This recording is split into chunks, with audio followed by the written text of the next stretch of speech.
கர்த்தருக்கு ஸ்தோத்திரம். இந்த நாள் சிந்தனைக்காய் எடுத்துக்கொண்ட வேத வசனம் 1 தெசலோனிக்கேயர் 5ஆம் அதிகாரம் 5ஆம் வசனம். நீங்கள் எல்லாரும் வெளிச்சத்தின் பிள்ளைகளும் பகலின் பிள்ளைகளுமாய் இருக்கிறீர்கள். நாம் இரவுக்கும் இருளுக்கும் உள்ளானவர்கள் அல்லவே. ஹல்லேலூயா.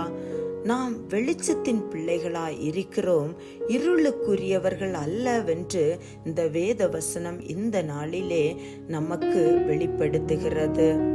இருளையும் ஒளியையும் வெவ்வேறாக பிரித்த தேவன் நம்மை வெளிச்சத்தின் பிள்ளைகளாய் உருவாக்கி இருக்கிறார்.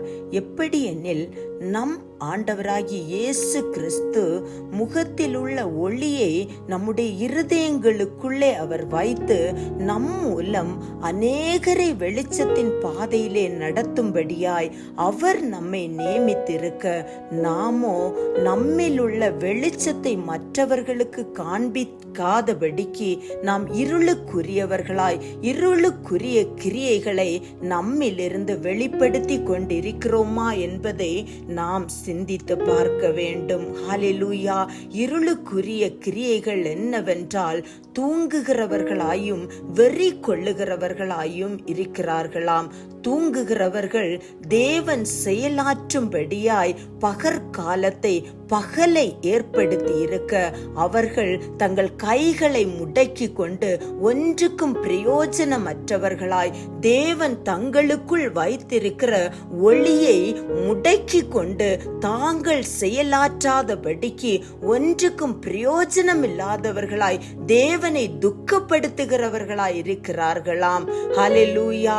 வெறி கொள்ளுகிறவர்கள் இந்த உலகத்தின் மேல், தங்கள் ஆசைகளின் மேல், தங்களுடைய ஆஸ்திகளின் மேல், தங்களுடைய ஐஸ்வர்யத்தின் மேல் வெறி கொண்டவர்களாய், தங்களுடைய அந்தஸ்துகளின் மேல் வெறி கொண்டவர்களாய் தேவனுக்காய் செயலாற்றாதபடிக்கு தங்களுடைய சுய லாபத்துக்காக செயலாற்றி கொண்டிருக்கிறார்களாம். இந்த நாளிலே நாம் எப்படிப்பட்ட சூழ்நிலையில் வாழுகிறோம் என்பதை நாம் சிந்தித்து பார்க்க வேண்டும்.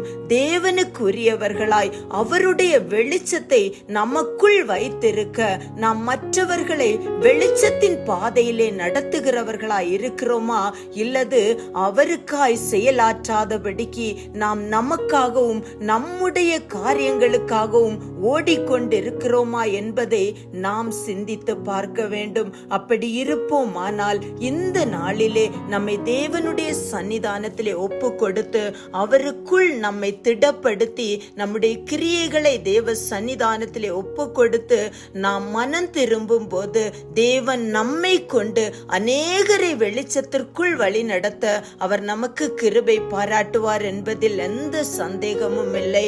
அன்பின் பிதாவே, இந்த அருமையான வேளைக்காய் உமக்கு கொடான கொடி ஸ்தோத்திரம். நீர் எங்களை ஒளி கொடுக்கும்படியாய் உம்முடைய வெளிச்சத்தை மற்றவர்களுக்கு வெளிப்படுத்தும்படியாய் நீர் எங்களை நியமித்திருக்க, நாங்களோ உம்மை விட்டு தூரம் போய் எங்களுடைய சுய லாபத்துக்காக சுய இஷ்டத்தின்படி ஓடிக்கொண்டிருக்கிறவர்களாய் இருப்போமானால் இந்த நாளிலே நீர் எங்களை மன்னித்து உமக்காய் செயலாற்றும்படியாய் நாங்கள் தூங்குகிற நாங்கள் தூக்கத்தை விட்டு விழித்திருக்க என் தேவன் அனுக்கிரகம் செய்வீராகப்பா. உமக்காய் செயல்பட என் தேவன் எங்கள் கைகளை பலப்படுத்துவீராக ராஜா. இருளுக்குரிய கிரியைகள் எங்களிலிருந்து அற்று போக உதவி செய்வீராக. நீங்க பொறுப்படுத்திக் கொள்ளுங்க இயேசுவின் மூலம் பிதாவே. ஆமென். ஹல்லேலூயா. May God bless you.